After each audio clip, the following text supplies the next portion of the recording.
Hi, everybody. Welcome back to another Fireside Chat. I'm Ricardia. This is Rachel. And today, as always, we are going to try to answer some of your questions from a Kabbalistic point of view. You've been so kind and sent us a few. And today, we're actually going to look at a very interesting question, I think, because it's a buzzword. It's something people are talking about a lot in the spiritual scene usually, and it's the idea of self-care. What does that mean? What does it mean to actually take care of yourself and operate from a place of self-love? So we're going to put that question to Rachel today and ask, what does self-care mean from a Kabbalistic point of view? Rachel. Thank you, Ricardia.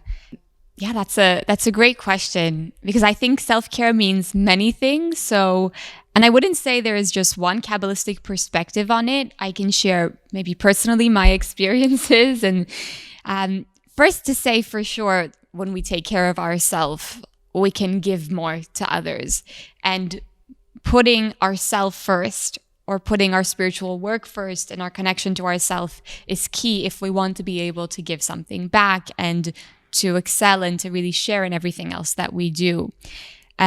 Just a funny thing that I noticed, and I hope I don't want to offend anybody, but living in Berlin, this word self-care comes up a lot. I feel like Ricardia is like, I know what you're going to say. This word comes up so much, and you speak to friends and everyone's like, oh, I just came from my self-care yoga class. I just went on my artist date. I just went to have some ice cream. It's all about self-care. I do what I feel. I wake up and I just go with the flow and what feels good to me. And this is amazing. I mean, this is such a luxury to live a lifestyle like this, right? But I think we just have to be so careful to understand that in the process of taking care of ourselves, self-care doesn't mean that I am only doing what feels good to only myself. I think many times, we're at a place where we feel depleted, and that's a massive indication that I need to take a moment and reconnect to myself, which really is not just reconnecting to my physical self, but also taking a moment to look inward, to really assess how I'm feeling. Where am I in my spiritual growth? What do I need to change about myself? For me personally, self-care is taking moments where I'm aligning myself to what my soul desires and what my soul wants me to change and wants to be more open to. In addition to all of the other physical things of, going to that yoga class that, as you know, I need to do so much more of, and so many things that we each want to fit into our schedule. But I think we have to find this balance to understand that self-care can very easily also make us retreat into only thinking about what feels good only to myself. And one of the main tools that we learn in Kabbalah is to actually step out of ourselves. Many times in those moments that you think you cannot take it anymore, so you need some alone time and some self-care time, the Kabbalists would actually say, if you can't take it anymore, start giving. And that's what I think many of us forget. We think self-care is when I'm depleted, when I'm drained of energy, time to retreat and do what I feel. I'll cancel, my appointments. I'll take care of myself. I feel like just staying home, reading a book. And sometimes that is key and we need to do that. But many times when I'm feeling depleted, or there is some sort of maybe even an energy of depression in my life, the answer to that, according to the Kabbalists, again, is if you cannot take it anymore, start giving. It's only when we go outside of ourselves that we can reconnect back to our soul, actually.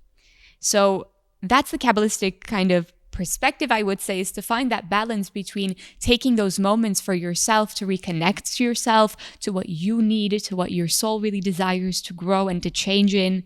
And those moments can also give you incredible insight of what you can be open to as part of your next level. But at the same time, find that place where you're aware that you're not using self-care as only that place where you are in the comfort of thinking about yourself only. Sometimes when you feel you need a day of self-care, actually, you better start giving. That's interesting. I have a small little follow-up question. So if I'm feeling the need, not necessarily for a manicure or a yoga class, but really to retreat, because often I find it's women who feel depleted.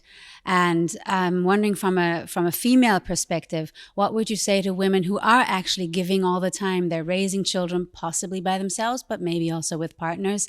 They're working, and so they're double, triple shifting their work. What would you say to them? Yeah, Thank you for bringing that question up because it's a really great point you raise. I think we discussed a little bit in some of our other fireside chats that the purpose of our existence is really to change something about ourselves. It's to really transform. A woman, particularly, who is constantly giving and sharing her energy with others, maybe her transformation would be to do the opposite and to take a moment and start taking for herself a little bit more. And taking for ourselves with the intention that when I take for myself, I can then also give more. But for sure, if you're that person that is constantly giving, then doing the thing that will reveal light and reveal kind of your potential in your life would be to do the opposite, to go outside of the comfort zone. And in that case, for those of us that are constant givers and yes men, and, we're always, feeling that we need to please or we need to do, taking a moment to pause and actually say no, or taking that time for myself is that thing that is going to connect you to your fulfillment. So thank you for correctly asking that question. It's really dependent on each person for sure. Thank you, Rachel. So that was it. We hope we answered the question well. If not, always, we're happy to have follow-up questions. See you next time at the Fireside Chat. Thank you, everybody. Bye-bye.